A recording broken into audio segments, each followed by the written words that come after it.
Hola compañeros, en este video vamos a explicar lo que es la configuración inversora y no inversora. Este circuito es la configuración inversora. Entonces vamos a iniciar en el análisis sabiendo que IF va a ser igual a I1 más I2. Son estas dos corrientes. Para sacar IF va a ser igual a el voltaje de salida menos el voltaje V menos sobre RF más, esto va a ser igual a la corriente I1, que va a ser igual a V menos V1 sobre R1 más la corriente I2, que va a ser igual a V menos V2 sobre R2. De esta ecuación se van a despejar el voltaje V0, que va a ser igual a V menos V1 sobre R1 más V menos V2 sobre R2. Todo eso multiplicado por menos RF. Y se le restaría, más bien se sumaría V menos. Se sabe que V más es igual a V menos y V más está conectado a tierra, por lo tanto V menos es igual a 0. Entonces se van a ir todo esto a 0. Y el voltaje de salida sería igual a menos RF por V1 sobre R1 más V2 sobre R2. Aquí se me fue un signo, más bien este era un signo positivo. Y ya quedaría así el resultado. Para el circuito inversor vamos a utilizar dos señales de entrada de 100 Hz de frecuencia, una amplitud de 500 milivolts y sin fase y sin offset. En pantalla podemos visualizar las dos señales de entrada. Podemos observar que las dos señales tienen una amplitud de casi 1 volt pico pico y son a 100 Hz. En esta pantalla se observa la señal de entrada, que es la de arriba, y la señal de salida. Las dos señales de entrada son iguales, que es igual a la señal de arriba, y entonces esperaría que la amplitud de la señal de salida sea el doble de la amplitud de la señal de entrada.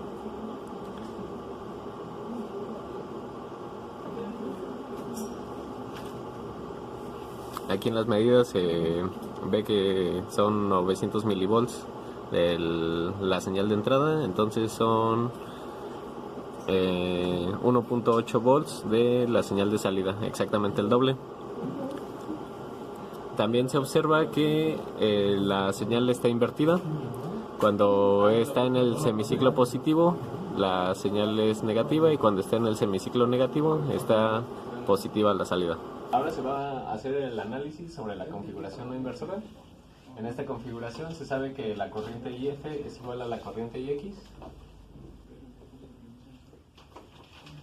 Y para encontrar estas dos corrientes se van a utilizar los voltajes V menos 0 sobre RX.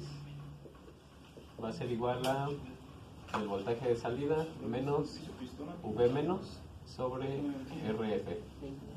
Ahora se va a despejar el voltaje de salida y va a quedar 1 menos RF sobre RX por el voltaje V menos. Para encontrar el voltaje V menos se sabe que va a ser igual al voltaje V más, y el voltaje V más se va a encontrar por el método de superposición. Para empezar vamos a apagar la fuente V2 y vamos a dejar encendida la fuente V1. Entonces se va a hacer un divisor de voltaje en el que nos importa el voltaje V más, que va a ser igual a el voltaje en la segunda resistencia.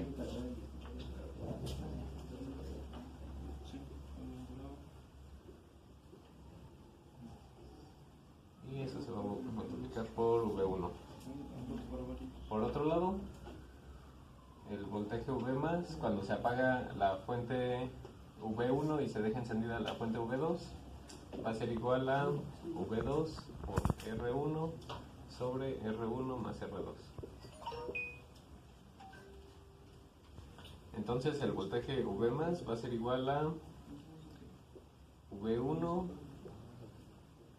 R2 sobre R1 más R2 más toda esta parte de acá V2 R1 sobre R1 más R2.